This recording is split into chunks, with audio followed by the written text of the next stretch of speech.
ఈ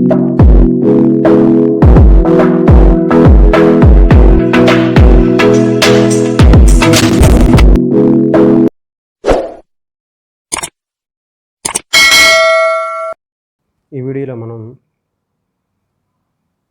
స్కూల్లో చైల్డ్ ఐడికి బదులుగా రానున్న రోజుల్లో నెక్స్ట్ అకాడమిక్ ఇయర్లో పెన్ నెంబర్ పర్మనెంట్ ఎడ్యుకేషనల్ నెంబర్ని ఎలా తెలుసుకోవాలో ఈ వీడియోలో చూద్దాం. ముందుగా గూగుల్ క్రోమ్లోకి వెళ్ళండి. గూగుల్లోకి వెళ్ళిన తర్వాత యూడేస్ ఓపెన్ చేయండి. ఏదైనా చేయండి, లేకపోతే ఇలా యూడేస్ ప్లస్ ఓపెన్ అవుతుంది. యూడేస్ ప్లస్ ఓపెన్ చేయండి. ఇక్కడ 3 లైన్స్ ఉన్నాయి కదా, ఈ లైన్స్ని టచ్ చేయండి. ఈ లైన్స్ టచ్ చేయగానే లాగిన్ ఫర్ ఆల్ మాడ్యూల్స్ అని ఉంటుంది. ఈ మాడ్యూల్స్లో స్టూడెంట్ మాడ్యూల్ అని ఉంది కదా, స్టూడెంట్ మాడ్యూల్ దగ్గర స్టేట్ సెలెక్ట్ చేయండి. Go. User ID password enter చేయండి. యూజర్ ఐడి పాస్వర్డ్ మన student website password.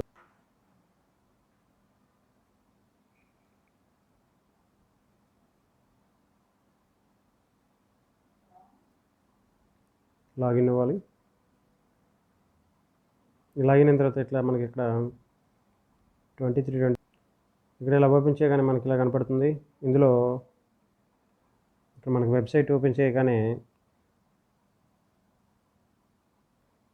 List of students అని ఉంది. ఇక్కడ గమనించండి. ఈ లిస్ట్ ఆఫ్ స్టూడెంట్స్లో active students, drop box students, inactive students అని ఉంది. యాక్టివ్ స్టూడెంట్స్ ఎంటర్ చేయండి. యాక్టివ్ స్టూడెంట్ టచ్ చేయగానే మనకి ఇక్కడ మన స్కూల్లో ప్రజెంట్ యాక్టివ్గా ఉన్నటువంటి స్టూడెంట్స్ యొక్క లిస్ట్ అనేది మనకి డిస్ప్లే అవుతుంది. ఇక్కడ చూడండి, ఇక్కడ ఫస్ట్ క్లాస్ స్టూడెంట్స్, ఈ ఫస్ట్ క్లాస్ స్టూడెంట్స్ యొక్క డీటెయిల్స్ ఇక్కడ ఉంటుంది. ఇక్కడ స్టూడెంట్ పెన్ అని చూడండి, ఇక్కడ స్టూడెంట్ పెన్ ఉంది కదా, ఈ స్టూడెంట్ పెన్ అంటే పర్మనెంట్ ఎడ్యుకేషన్ నెంబర్. ఇలా మనకి మన స్కూల్లో ఉన్నటువంటి ప్రతి స్టూడెంట్ యొక్క ఎవ్రీ స్టూడెంట్ యొక్క పెన్ నెంబర్ అనేది మనం మన రిజిస్టర్లో మెన్షన్ చేసుకోవాలి. అడ్మిషన్ రిజిస్టర్లో కూడా మెన్షన్ చేసుకోవడం మంచిది. రికార్డ్ షీట్ ఇచ్చిన, టీసీ ఇచ్చిన ఈ పెన్ నెంబర్ అనేది మాత్రం రానున్న రోజుల్లో చైల్డ్ ఐడికి బదులు ఈ పెన్ నెంబర్ అనేది యూజ్ చేయడం జరుగుతుందని సమాచారం.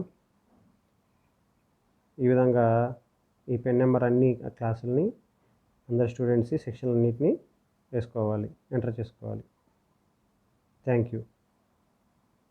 ఈ వీడియో కనుక మీకు నచ్చినట్లయితే సబ్స్క్రైబ్ చేయండి, లైక్ చేయండి, షేర్ చేయండి. Thank you.